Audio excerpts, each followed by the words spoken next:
Good morning, good afternoon, good evening, welcome back to my second channel. I just woke up, I showered, I'm caffeinated and I'm ready to not fail Vlogmas. Lady Red has really wrecked me. Oh, but we will not fail. I will not let her make us fail. I will not. Okay, so we're going to do the reading habits tag today, just so you can get to know me a little better as a reader, because you know what kind of books I like to read, but you don't know how I like to read them. We have 11 questions, let's jump straight into it. Do you have a certain place at home for reading? Not particularly, however I do tend to read more like in the living room, either on the sofa or on the little chair, depends on what time of day. If it's like still light outside, I'll sit on the sofa in front of the TV, with the TV off obviously, so we can have the light through the window so I can read properly. Or if it's later on and I need the light, I'll go sit over in the little chair by the lamp.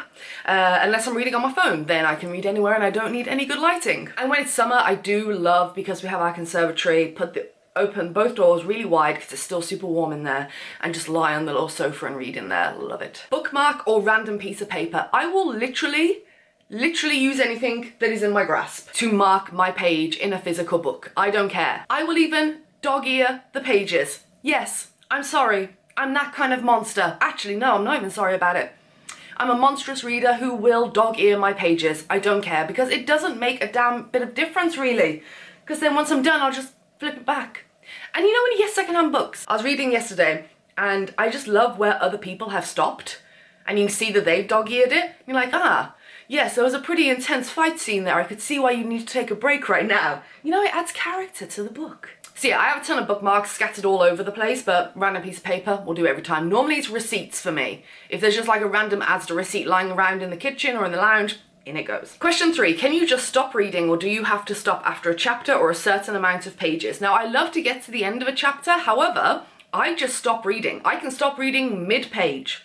I'll finish the sentence, all right? I'm not that wild. However, I will just stop. If I need to stop or I want to stop, I'm getting tired, or maybe the book's getting a little boring, or I have something else to do, I will just put the book down. Doesn't matter where. It can be midway through the page. It can be 3/4 of the way down the second page on the other side, and I will just stop, put my bookmark in or whatever, and put it down and walk away. I have no qualms in doing that. Question 4, do you eat or drink while reading? No, I can drink, but I still have to, like, if I'm hot, let me get a book. So do I get bitter now?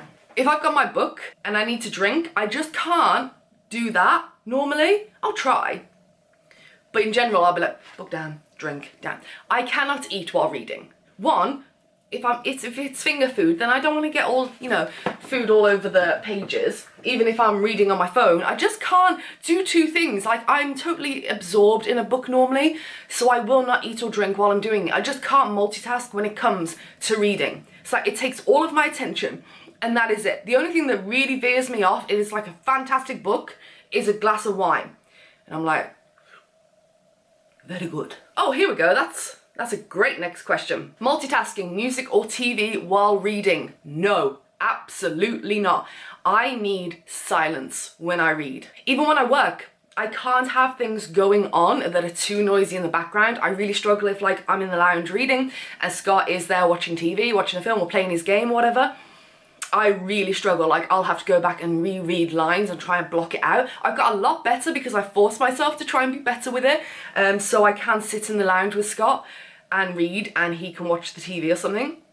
But the noise, and my mind just like drifts, and I just realise I am not taking in any of the book, and it's really annoying. But I'm trying to get better at it. But no, I am someone who just needs pure silence when I read. Question 6, one book at a time or several at once? Normally I might have a couple on the go. I might have an audiobook and a physical book, or I might, if I've been like in my reading slump, I might skip between a couple of books. I try not to keep them in the same genre though, so I might be reading, like right now, I'm reading Dark Level, which is a paranormal romance book, and I also have For the Love of Bob, or no, The World According to Bob, which is a non-fiction book.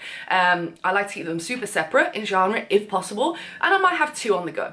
You don't know, but if I'm really in my reading, like if I'm really into my reading and I'm just plowing through books and it's a really good week or a really good month, generally I don't feel the need to skip books. If I find a really good one, I'll just stick with it, finish it, move on to the next. But yeah, sometimes I will, you know, have 2 at once. Question 7, reading at home or everywhere? I generally read at home, but I'm down for reading anywhere. If it's like, before when I used to take the bus, I used to listen to audiobooks on the bus and things like that. However, I kind of found with, if it was a paperback or if it was just like a book on my phone, I knew that the bus ride wouldn't be long enough for me to really get into it, and there was people around me distracting me. If it's like a flight and we've got a good few hours and I can settle in even with people around me, I'll put my headphones in, nothing playing, but put them in, like to block people out and like really absorb myself. But when I start reading, generally I need to know that I'm gonna have a bit of peace and quiet so I can really get into it. But yeah, I mean, I'll read at home and I'll read anywhere else, to be honest, so long as I've got some time. But if it's just gonna be a couple of pages, I generally don't bother picking it up if I know I'm not gonna have the time to, you know, really get back into it. Question 8, reading out loud or silently in your head? Silently in my head. Every damn time. I do not read out loud at all, ever. The only time I might do that is if like I'm sat in the lounge and like a really good line just came up, I might repeat the line out loud just to taste it on my tongue. I'm reading far too many romances. No, it's just when they say that the love interest's name, they're testing it out. You dirty bastards, it's too early for you and your warped thoughts. Question 9, do you read ahead or ever skip pages? The only time I skip pages is if I want to reread. Like the 2 books I reread this year was Dead Man Walking, so some of it I skimmed over because like I already knew what was going to happen. It wasn't that a super interesting part of the book maybe. And I read Souls Unfractured, and for that I actually skimmed over the flashbacks of abuse because like I read it once, I don't need to read it again. Like it was really hard to read the first time, I know what happens, it'll never leave my head, I don't need to reread the details of the abuse in them flashbacks kind of thing. But no, if it's the first time I've been reading, I don't read ahead, I don't skip, I don't skim, and if I feel the need to, it's kind of a really bad sign that I'm not enjoying the book, because I want to take in every word, you know what I mean? Even in some of the downtime and the slumps in books, even really good books, I won't really skim ahead or read ahead. I never want to know. I'm one of those people that hate spoilers, like TV, movies, books, anything. Do not give me spoilers. Some people like want to know what happens. Some people will read the last few pages, or they'll go onto Goodreads, or they'll get the spoilers before they even read it. I can't do that because I love, in anything, in any medium of media and entertainment, books, TV, film, like I said, I love the surprise, I love the plot twist, I love the, I don't know, I just love to be shocked. I love for my heart to be pumping because I'm trying to figure out what's going on or what's going to happen next. That is why I love to read. And the thing is, like romance, you know there's going to be a happy ever after, which is good because it brings some of the anxiety down. When I first started reading romance, I didn't really think or realize, it's been a journey on my romance reading, honestly. They always have to have, the definition of romance is it always has to have a happily ever after or a happy for now. So now I fully know that and understand that. I can, no matter what happens to our characters in those kind of books, I can sit at ease, you know, knowing it's like, they will be okay, they will be okay. At the end, they will be together and it will be fine. But I hate spoilers because I want to go on that journey that author has intended me to go on. You know what I mean? They have planned this out so well that I want to respect that. Anyway, that was a long time talking about that. Question 10, breaking the spine or keeping it new. So, I like to keep my books in good condition. Let me, hold on, I've still got all these unhauled books here. Oh, this one's quite old. Oh, this one has a really broken spine. Look at that. This is a second-hand book. I didn't break that spine, having read it. I would never do that. I mean, because the page, that is a really damaged spine and these pages are gonna start pulling, away. I'd never do that. Let's find this one. But like a lot of books don't have good flop to them, so if I was reading this one, I'd probably just read it like this. I wouldn't feel the need to crack the spine, because why? I don't need to. I can just read it like this. This is how this is just my position of like a paperback if I don't want to completely break the spine. So I don't feel the need to. Like I can read both pages. It's absolutely fine. So yeah, I mean, I love it when I do have a secondhand book, like the one I'm reading now, Dark Lover.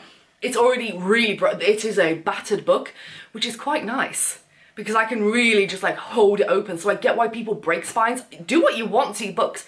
As long as you don't do it to my books, I don't care. So I try and keep them new. I try and keep them nice, but I also want to read the book. And some of them are really stiff, so you really have to pull them, like really tight spines. But I love it in secondhand books where they're already a little bit broken and your reading experience is very, you know, just one-handed, hold it between fingers.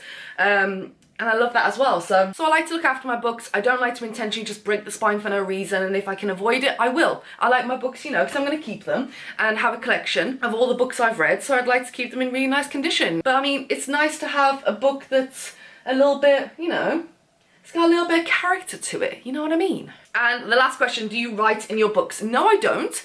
I have no problem with people annotating their books. Like I said, I don't care what you do with your books. It's just I've never felt the need to. I mean, I would, definitely. Like underline things and write in the margins and stuff, but I just have never felt the need to annotate a book before. Maybe that'll change. It probably will. We're very early on in my intense reading journey. But so far, haven't done it. Haven't felt the need to do it. If anything, I'd probably just underline some things if I ever did. Like if there was a nice quote or like a very monumental moment or just a line I really liked that stood out in the book. So yeah, so there you go. Those are my reading habits. Let me know yours. Do you dog ear your pages? Do you break the spine? Let me know. Are you one of those people that you keep them absolutely pristine? Like tell me. Come on, be honest now. And do you read like this? If it's a really tight spine, just like... You know? And we are getting this video out today. I will not be failing Vlogmas. Oh, but the uterus has other plans. It's here to fail me and fuck me up. So loving, leaving, shutting up. Subscribe, like, comment, share, all the fun stuff. Do all of it, do none of it. It doesn't matter as long as you're happy. And I'll see you in the next one.